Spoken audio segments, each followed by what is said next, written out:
My name is Raul Bras. It'll be kind of hard to follow Dr. Reed. I strongly believe he's the smartest guy when it comes into this planet. I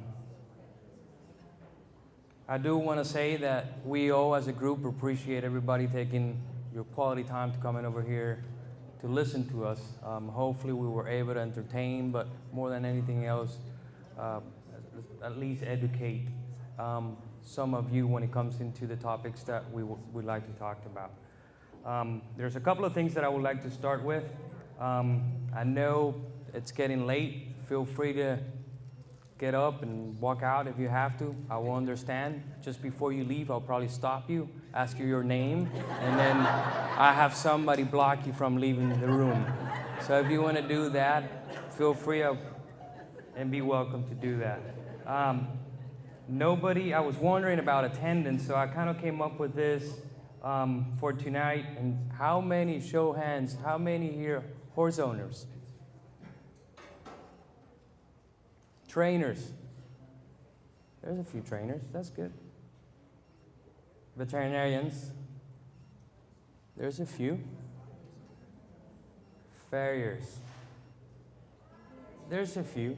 So then we come together and decide for the whole group as a clinic at cocktails and a conversation. And I wonder what happens when we all get together. Well, I'll tell you a story. A vet, a chiropractor, and a farrier walk into the bar. The farrier gets fired. That's a typical story that we always deal with as farriers. So I thought there were not going to be many of us, so I had to pull something for the farriers. Anyway, I'm supposed to be talking about therapeutic shoeing for the performance horse. On my title, I put performance because I didn't want to be limited to sport horses. When we talk about sport horses, we're talking about hunter jumpers, or dressage. And I wanted to be a little bit more broad and more general. I'm not going to be able to get into the specifics about how exactly to shoe the horses, but hopefully at least I'll give you a glance of how the principles, the concepts, and a view from inside out, outside in. What I mean with that is, as a dual practitioner, as a farrier, a lot of times we're forced to look at things or the feet or the hoof from outside in and hopefully come up with some sort of kind of therapeutics to do that. As a veterinarian, a lot of times we tend to do inside out. We take radiograph. So hopefully I can put those things together and give you an idea of, just like my brother said, I'm not here to tell everybody to do things exactly our way, but at least it's the way I do and have been able to work with those. When it comes to lameness, 80% of the lameness, it's related to the feet. It's the foot. And as practitioners, as horse owners, as farriers, as veterinarians, as trainers, we know we have to deal with this. I wouldn't even say 80%. We know that even the other 20%, we end up having to shoe these horses to help them out when it comes into soft tissues and tendons and ligaments. So I thought it was quite high percentage when it comes into it. I have in here a couple of pictures. I have a dressage horse, I have an eventing horse, I have a polo horse, and we can carry on and carry on. We can put quarter horses, that's just a different beast because you talk about equitation, pleasure, reining, and the whole thing, what I'm trying to go with, it's when it comes into therapeutic shoeing, it's quite complicated because we're quite limited to when it comes into, okay, is this a dressage horse? If this is a jumper, is this a hunter jumper, if this is an eventer. And due to those requirements, is this, let's say, a rider, is it an amateur, intermediate, is it advanced? As practitioners, we have to come up with a plan for that specific horse, for that specific discipline. And one of the things what I started doing horses and for performance, or in Wellington to say, since we're here, it was quite difficult because a lot of times though, a lot of people don't want to get into therapeutics because I look at therapeutics in two ways. One is if the horse has an injury and you have to come up with something to allow him to heal and get better. But the other one, as a performance or as an athlete, I'm trying to come up with something so he doesn't get to that point. We all know that wear and tear at the end of the season. We start, everybody's in a good mood, everybody's doing great, everybody's waving at each other. By March and April, it's like sayonara. I don't even want to care about you. their horses are getting tired. So as a practitioner, you're trying to come up with those two things. So when it comes into the foot, a lot of times, I came up with these pictures because it's quite complex. It's not as everybody, hey, it's just a hoof. It's like one day I was shoeing a horse and I was struggling nailing the shoe on the horse. And the guy just decided to ask me, he's like, why are you having such a hard time nailing the shoes on this horse? And I said, well, do you think it's not complicated? It's like, how complicated it is just to nail on a frame picture on the wall. And I think what I was trying to get is, it is quite complicated. And when it comes into therapeutics and to injuries, it's just not, as you can see here, there's many structures that can involve when it comes into the foot. And usually it's just not one. It's multifactorial. It's a little bit of that, a little bit of this, a little bit of that, and a little bit of this. And then when you try to put them together, that's when things get a little bit confusing or challenging as a practitioner. So the way I look into things is, let's go back to basics. What's the function of the foot? What are these horses supposed to do with their feet, or what are these feet responsible? Every time I'm shoeing a horse, every time I'm approaching a horse, that's my mindset, that's my goal. I look into the foot, and the foot looks to look healthy. It needs to do its function. It has to have all the structures. All the structures are responsible to do something in a specific, and they all have to work on harmony. So let's go through them. Shock absorption. Support. Support's a big word. We're not going to get too much on that. Propulsion. We know performance horses, they depend on that. And proprioception. I won't even dare to talk about what Reed talked about. So there's part of that. But at least you get the big picture. And then I'll start showing you more pictures, and I'm going to start showing you videos. Because the whole idea when it comes into shoeing horses is it's just that concept, that principle. It's trying to make sure that that foot does and function the way it's supposed to. Because like one of my mentors told me, if you keep it as simple and as basic as possible, they will all come around. If you start making it a science project, that's when you start complicating things a little bit. So this is just a picture to your left that shows you when the horse is loading. I mean, a lot of time people don't think that how much and how viscoelastic is that hoof capsule and the inner structures of that hoof. But you can see that every time the horse loads, things give away. And the reason of that is that's just a method or a way of how to dissipate concussion. And then I don't know if you were able to watch that video on the right, but it just kind of gives you an idea. And this is just a radiograph of how things will move within that hoof capsule every time the horse is loading. You have a picture on the left, talks about the 300 pounds, and every time that horse adds up that weight, you can see how much load he changed up to 2,000 pounds per foot. And it gives you an idea how much that hoof capsule, that cuffing bone, that changed the angles of the second phalanx, or P2, P3, the navicular bone, and had all that change. Keep in mind, the idea of the whole presentation, everything I'm trying to walk you through, it's about how to shoe a horse. So these are all the things that I'm trying to put together every time I'm shoeing a horse, the discipline and all those kind of things that I mentioned earlier. And this is a video of a horse that has a small window. We have a screw on the cuffing bone, and I'll show you in a little bit, but I want you to pay attention to how that cuffing bone is dissipating, how that cuffing bone is moving, how it's displacing in that hoof capsule. And then on top of that, we can add different substrates, different foot and different shoeings, and that will actually alter some of those things that will happen. And just to give you an idea, was that cuffing bone within that hoof capsule. So again, keep in mind on those ones. And then if we want to come up with a sagittal picture, if you start looking into the picture on the top, every time I'm shoeing horses, I'm thinking a lot into, and I don't know if I'm right or wrong, but I'm thinking a lot into the blood supply. Obviously, every living organism depends on the blood supply. So I just want to give you an idea of what it's happening within that hoof capsule and within all those structures every time the horse is moving, because the horse is just not standing there. It's like farriers, we try to look at the horse where he's standing there, but I can guarantee you they're not just thinking what to do while the horse is standing there. They're thinking, okay, well, the horse is supposed to jump, the horse is supposed to make lateral movement, the horse is supposed to do this. And those are the things that we actually try to put together every time that we shoe the horse. So then this is a radiograph or a venogram, which is just a contrast study where we inject dye into the blood supply, and it kind of just outlines the blood supply around that hoof capsule, or in case the coffin bone, as you can appreciate that. And then when the horse fully loads, you can see how that completely changed the blood supply into that hoof capsule. So I'm thinking about all those structures and all those things that were happening. This is just a method or a different method of how to dissipate energy, how to dissipate concussion as well. So that gives you an idea. And then if we want to start adding more things to the whole picture, this is just a slow motion picture.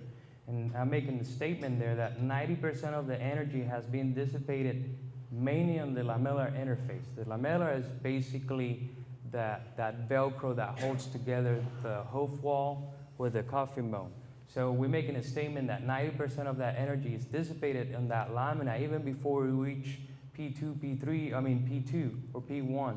So I mentioned the hoof capsule, I mentioned the lamina, I'm going to mention the sole, I'm going to mention the frog, I'm going to mention the cartilage, and I can keep going and going and going. And all those structures are the ones that are supposed to work in harmony to be able to do or perform the function of the foot.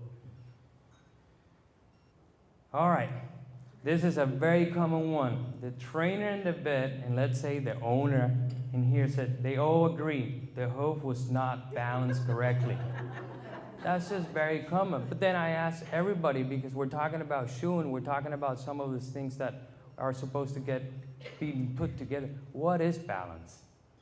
Have you ever heard of somebody saying, well, that horse has a natural imbalance?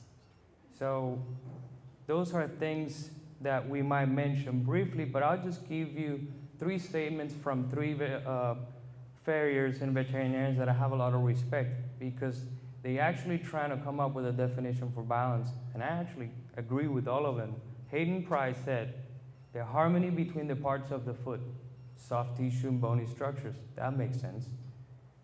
James Rooney said, efficient use, storage, and return of energy.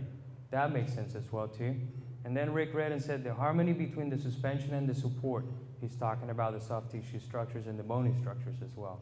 So are things supposed to look, as humans, we're just trained to look everything within lines. Everything's supposed to be symmetrical, everything's supposed to be parallel, and our eyes and our instinct just wants to do that the whole time. But you have to go back and ask yourself, is that normal for that horse? Do I'm supposed to change him up and make him look like I've been taught in books or in pictures? Or if this horse is supposed to perform and do well like this?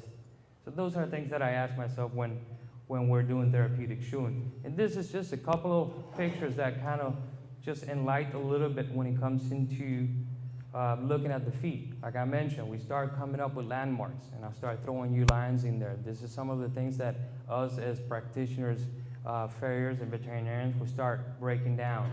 We start using landmarks, and we use these landmarks to have some sort of kind of interaction with the inside or the inner structures of the foot. As you can see, we'll put that dot in there. We'll talk a little bit more about that. And we start talking about the perpendicular lines, the plumb line, the coronary band, the hoof pastern axis, the dorsal aspect of the hoof is supposed to match the heel. And then we just can carry on and carry on. And this gives you an idea where things are supposed to land. And usually, you'll hear people talk about hoof mapping. It's just a general approach, and a lot of times you're right within those, normal ranges. So you might be close to it, but just to give you an idea, and then we take radiograph, and you start your bone alignment. When people talk about bone alignment, they're hoping that P1, P2, P3, they're all lined up. And then we talk about the articular surface, and I'll show you why, because then we start talking about the center of articulation.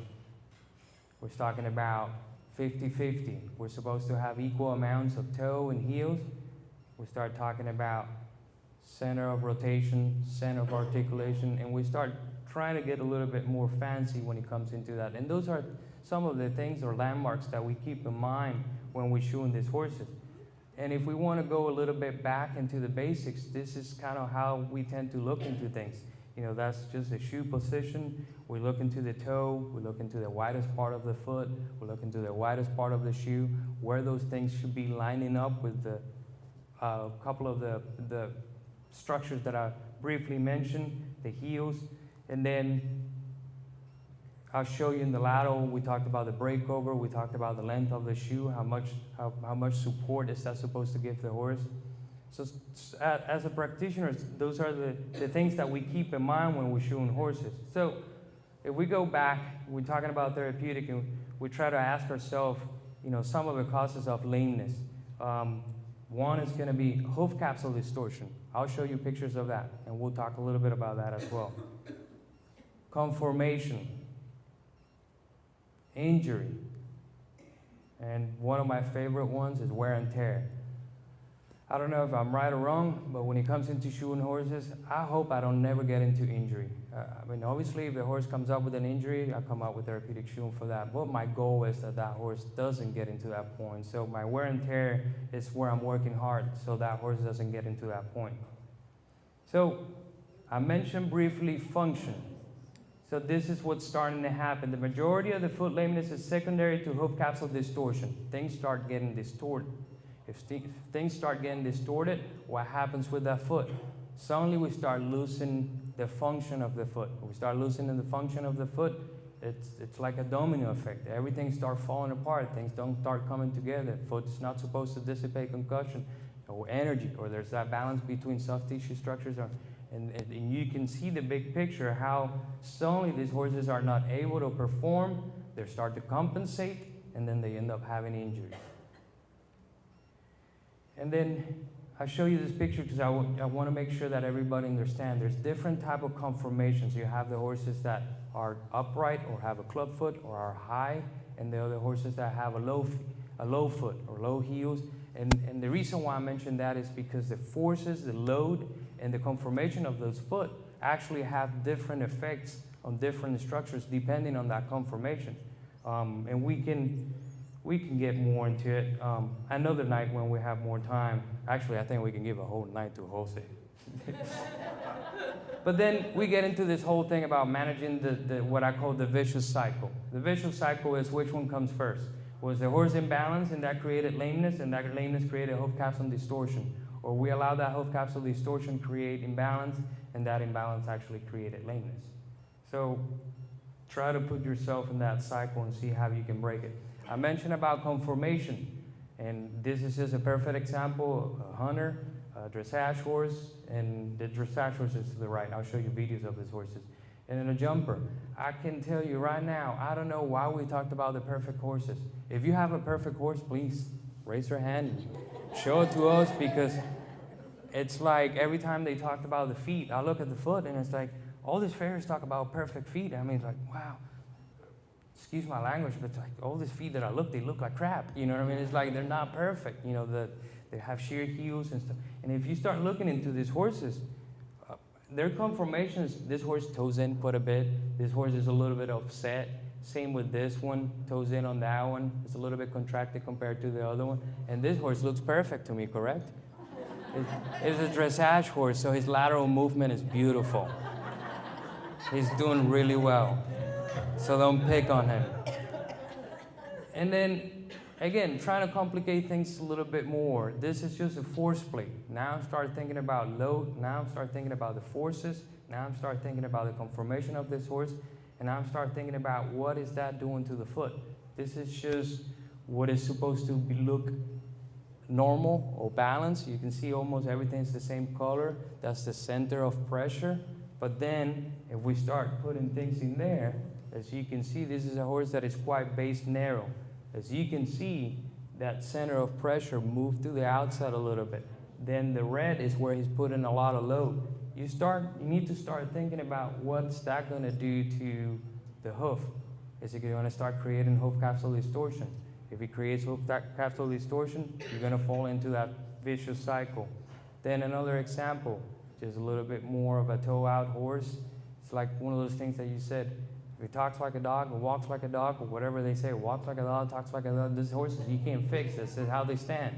So you don't try to make it, and don't try to make him walk straight when they don't walk straight.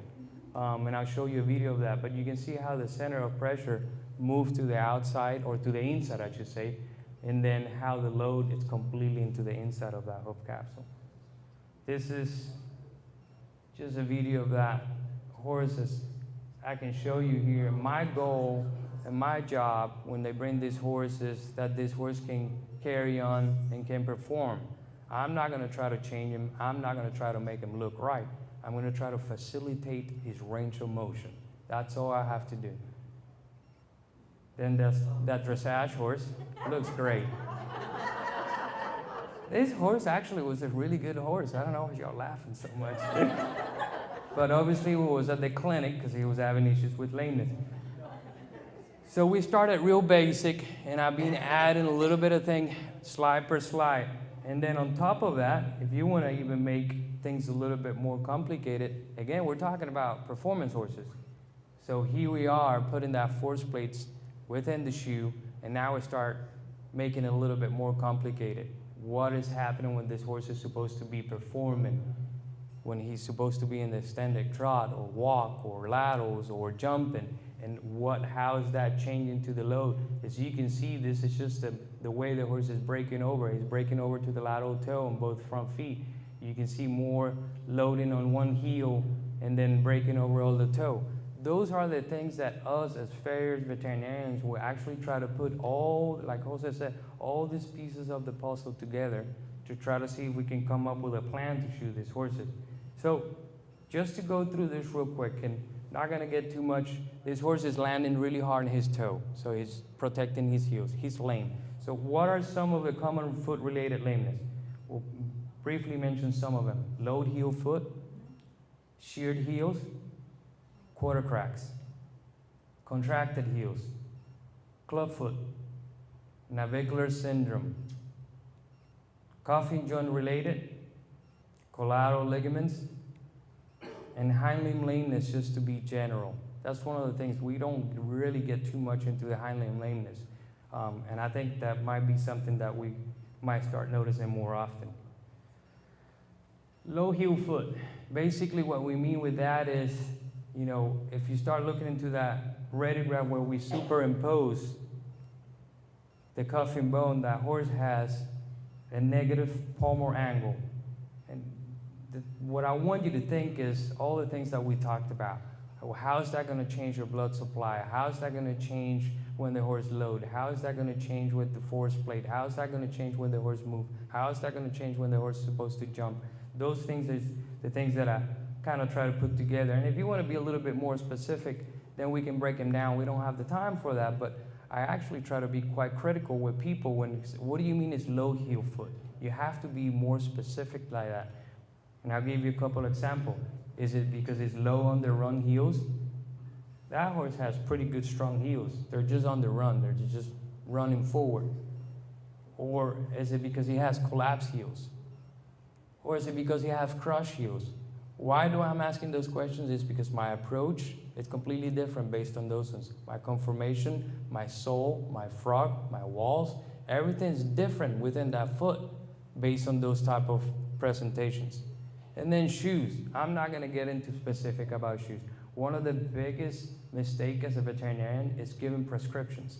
I always say instead of giving a specific prescription, you should just give them a specific principle, a concept. Some of the things that we talked about, those farriers are professionals. They know what they're doing. Then just leave it up to them with their skills to whatever you tell them that you should do as a veterinarian. Leave it up to them, because I can guarantee you a lot of times they'll make us look good. And the reason why I have all these shoes is because it goes again based on different disciplines. You know, like this horse. It's a concave shoe, it's a steel shoe. Most likely that's an eventer horse.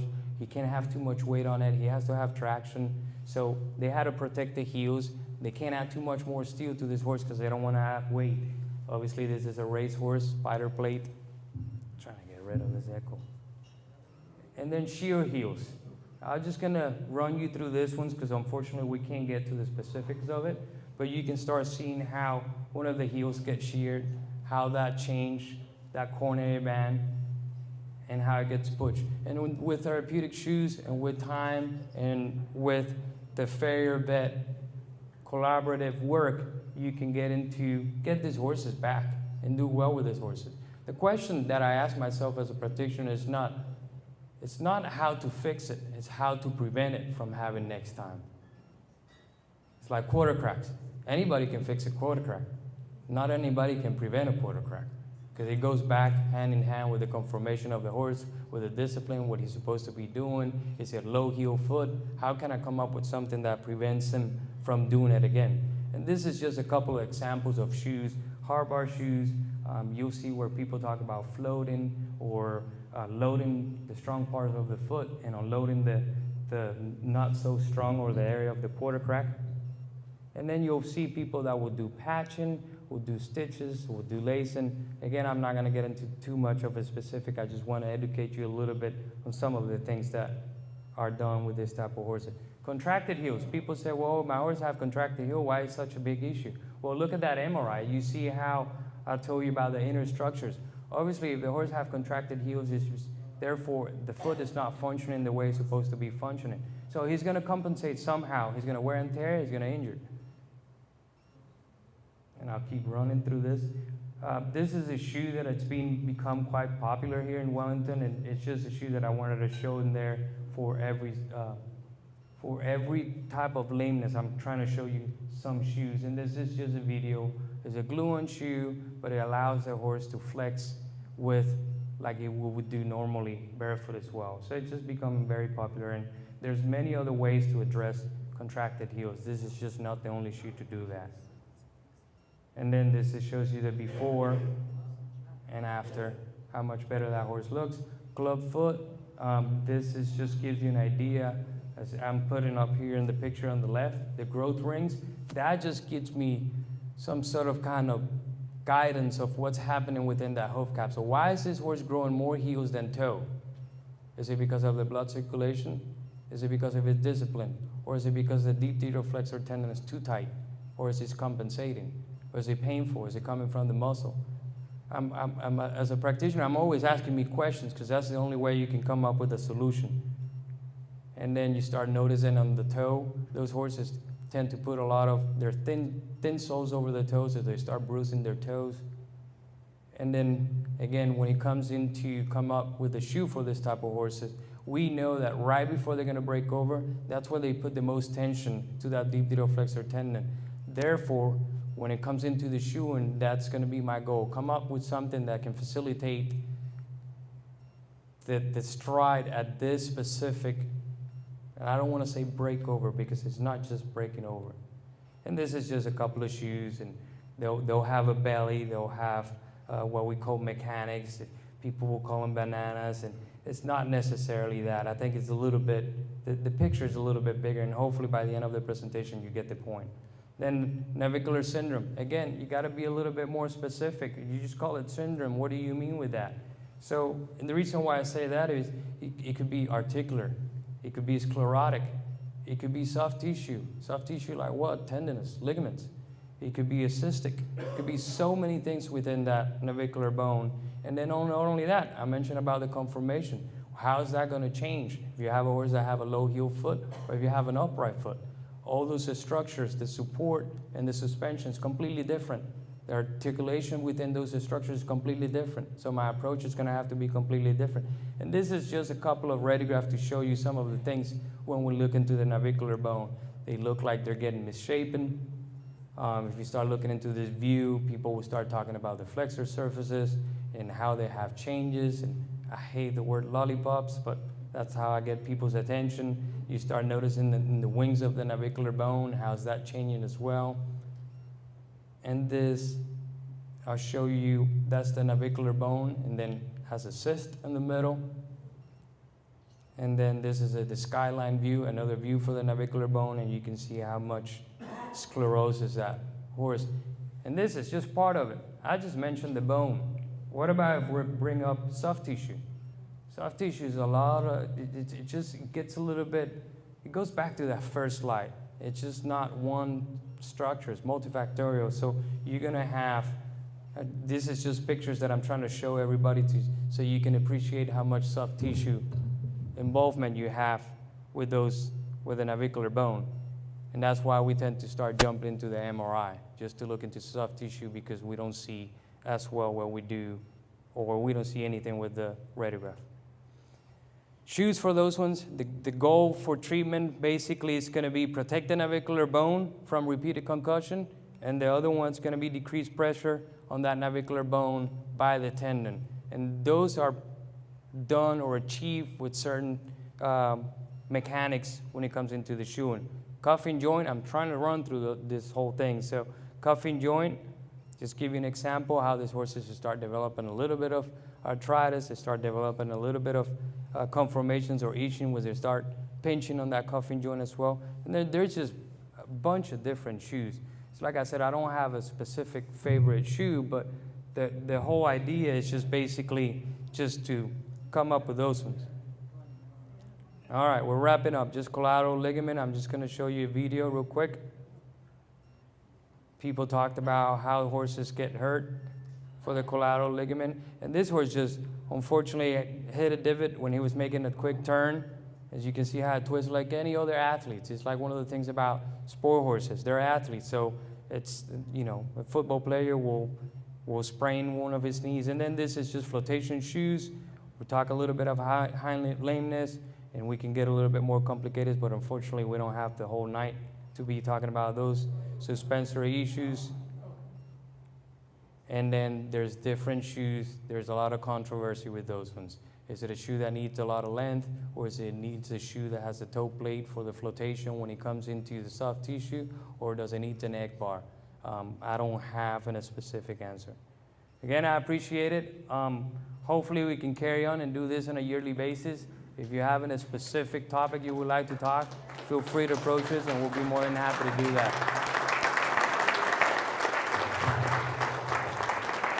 Questions?